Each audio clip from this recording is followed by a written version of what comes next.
네, 카이스트 12팀, K12팀 공공뇌파 데이터를 활용한 분류 알고리즘 구현 및 분석이라는 주제로 발표 시작하겠습니다. 목차는 연구 필요성 및 목적에서 연구 필요성, 연구 목적, 기대 효과, 그리고 연구 내용 및 방법에서 선행 연구 및 내용, 데이터 가공, 사용 데이터, 연구 방법, 그리고 연구 일정과 참고 문헌 순으로 진행하도록 하겠습니다. 연구 필요성 및 목적입니다. BCI는 미래기술 경쟁력 확보를 위한 유망 분야로 여겨지고 있지만 현재 그 기술의 수준은 극초기 단계로 아직 많은 한계점들이 존재합니다.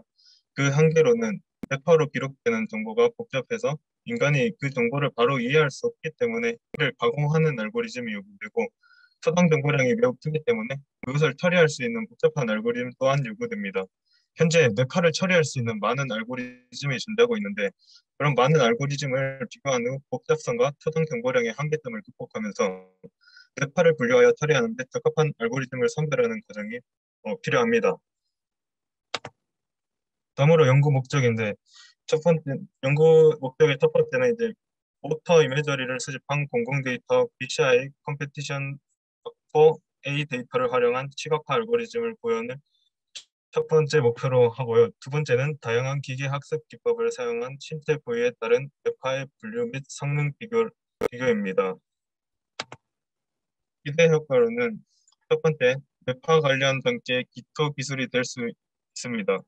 뇌파와 관련된 여러 기술을 개발할 때 손의 움직임과 관련된 뇌파만 사용해야 하는 등 특정 부위의 뇌파만 선별해야 하는 경우가 있는데 그럴 때 뇌파를 분류하는 가장 기초적인 기술로 사용될 수 있습니다. 두 번째, 신체적 어려움이 있는 장애인들을 위한 보조기구 개발에 도움을 줄 수 있습니다. 운동신경에 문제가 있는 사람 중 미세한 조작이 요구되는 컴퓨터를 활용하기에는 어려움을 겪는 경우가 있을 텐데 이때 뇌파를 이용해서 컴퓨터를 제어하는 데 도움이 되는 장치를 개발할 수 있습니다. 더욱이 이는 디자인인에게도 유용하게 활용될 수 있습니다. 세 번째, 뇌에 대하여 더 깊이 이해할 수 있는 계기가 될 수 있습니다. 인간의 움직임과 뇌파의 연관성, 그리고 뇌파에 따른 차이점과 그 특징을 파악해서 뇌파에 대한 이해도를 높일 수 있을 것입니다. 다음은 연구 내용 및 정보. 네, 연구 내용 및 방법입니다. 우선 선행 연구 및 내용에 대해서 설명을 드릴 건데요. 모터 이미저리란 한국어로 하면 운동 상상인데 신체 운동이나 움직임을 가지겠다는 상상을 머릿속으로 하는 것입니다. 그래서 그림을 보시면 왼쪽 그림과 오른쪽 그림이 있는데 왼쪽 그림 같은 경우에는 왼손을 움직일 때 운동 상상, 그리고 오른쪽 그림은 오른손을 움직일 때 운동 상상입니다. 이 둘을 구분하는 가장 큰 차이는 ERD와 ERS라는 것의 패턴인데요. ERD는 뇌파가 비활성화됐을 때, 그리고 ERS는 뇌파가 활성화됐을 때를 뜻합니다. 그래서 그림에서 보시면 붉은색일수록 ERD를 뜻하고 푸른색이 ERS를 뜻합니다. 그래서 왼손을 움직일 때와 같은 경우에는 뇌 오른쪽 부분이 ERD가 되고 왼쪽 부분이 ERS가 되는 것을 알 수 있고 오른손을 움직일 때는 그 반대가 되는 것을 알 수 있습니다. 그리고 움직임을 상상할 때 로앤딕 뮤 리듬이라는 것이 차단이 되는데 이때 이 로앤딕 뮤 그리고 베타 리듬의 ERD가 voluntary movement, 즉 저희가 의식적으로 조절 가능한 운동을 특징을 뜻합니다. 다음으로는 왼쪽 사진을 위주로 보시면 되는데요. 왼쪽 사진의 위에 있는 것은 저희가 오른손을 움직인다고 상상을 할 때 그 뇌파를 시각화한 것이고 오른쪽에 있는 그림 중에 아래 것은 저희가 오른손을 움직이기 전에 그 준비 과정에서의 뇌파의 분포를 시각화한 것입니다. 이 둘을 비교해서 봤을 때 운동 상상의 뇌파 분포가 실제 움직임을 계획하거나 준비할 때의 뇌파 분포와 같다는 것을 알 수 있습니다. 그래서 ERD를 측정하여 피험자의 운동 상상이 판단이 가능하고 이를 통해 실제 사람의 의지대로 움직이게 하는 BCI나 BMI와 같은 기술이 실현 가능할 것이라고 예상이 된다고 합니다.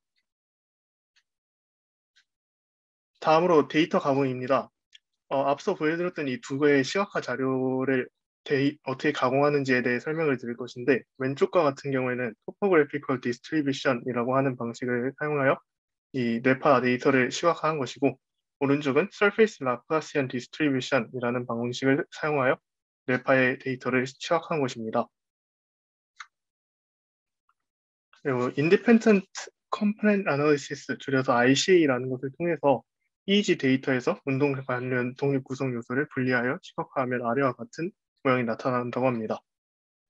네, 그러면 다음으로 저희가 어떤 데이터를 사용하여 연구를 진행할 것인지 설명해 드리도록 하겠습니다. 우선 저희가 사용할 데이터는 그라스 데이터셋 A로 2008년에 수집되었습니다. 이 데이터는 피험자들이 두피에 전극을 부착시켜 뇌 활동을 파악하는 EEG를 이용하였으며 안구 운동으로 인해 발생하는 오차를 줄이기 위해 EOG를 추가적으로 부착하였다고 합니다. 이에 대해서는 조금 후에 좀 더 자세히 다루도록 하겠습니다.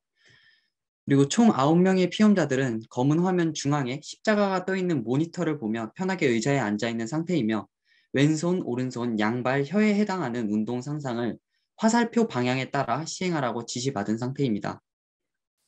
이때 오른쪽 아래의 실험 과정을 잠시 보시면 2초대의 Q 신호와 함께 모니터에 화살표가 뜨고 6초까지 화살표 방향에 해당하는 운동을 상상하게 됩니다. 이러한 시행이 1인당 총 576회, 오른손, 왼손, 양발, 혀 각각의 클래스에 대한 상상 운동 데이터가 각각 144회에 포함되어 매우 복잡하고 커다란 데이터임을 알 수 있습니다. 네, 사용된 기기는 아까 잠깐 언급했던 22채널의 EEG, 그리고 EOG, 그리고 근육의 신호를 측정하는 EMG입니다. EEG는 일렉트로엔세팔로그래피의 약자로 전극을 통해 얻은 뇌의 전기적 활동을 기록하는 전기 생리학적 측정 방법입니다. 여기서 EOG는 안구, EMG는 근육을 측정하는 것으로 보시면 될 것 같습니다.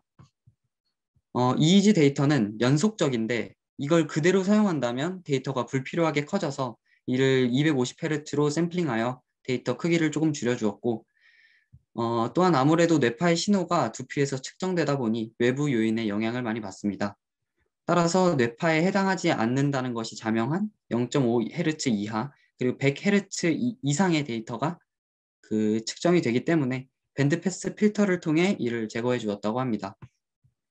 그리고 EEG 감도는 100마이크로볼트, EOG 감도는 1mV로 설정하였다고 합니다.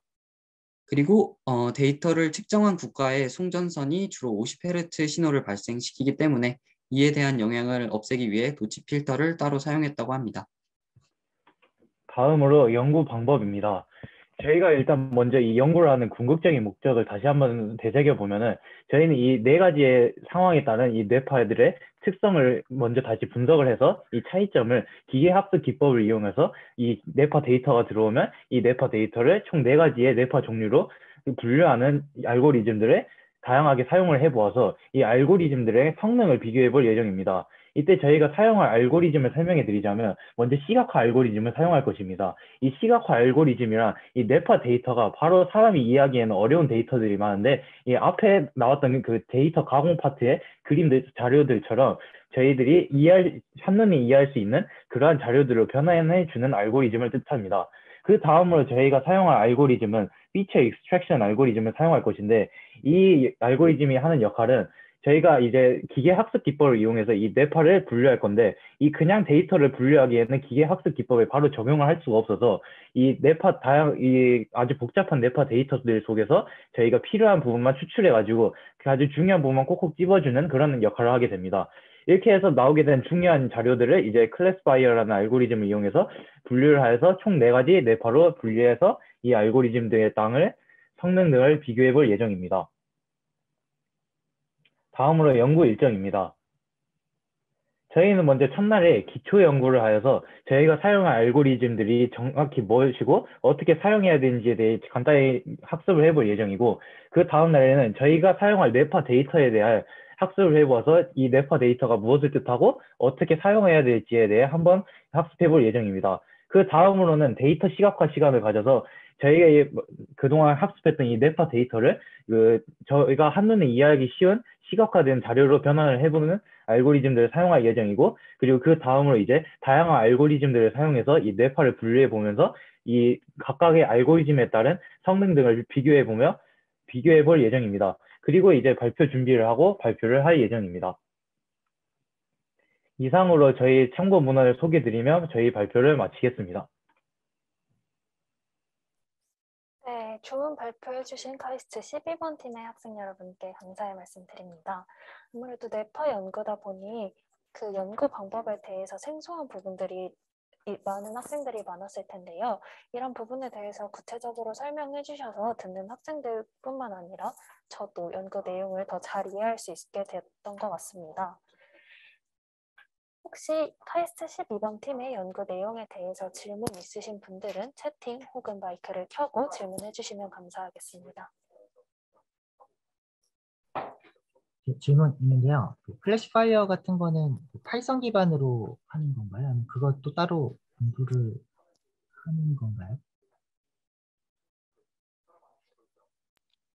이게 저희가 아직 사전 연구 단계에서 클래시파이어에 대해서 자세히 잘 만들어봐서 학생들이 대답하기가 어려울 것 같습니다. 그래서 제가 대답하겠습니다. 일단 클래시파이어 같은 경우에는 파이썬 기반 라이브러리들 위주로 구현을 할 예정이고요. 대신 그 작동 원리 같은 경우에는 저희가 그 말했던 기초 연구와 클래시파이어 연구에 대해서 진행할 때 같이 공부를 할 예정입니다.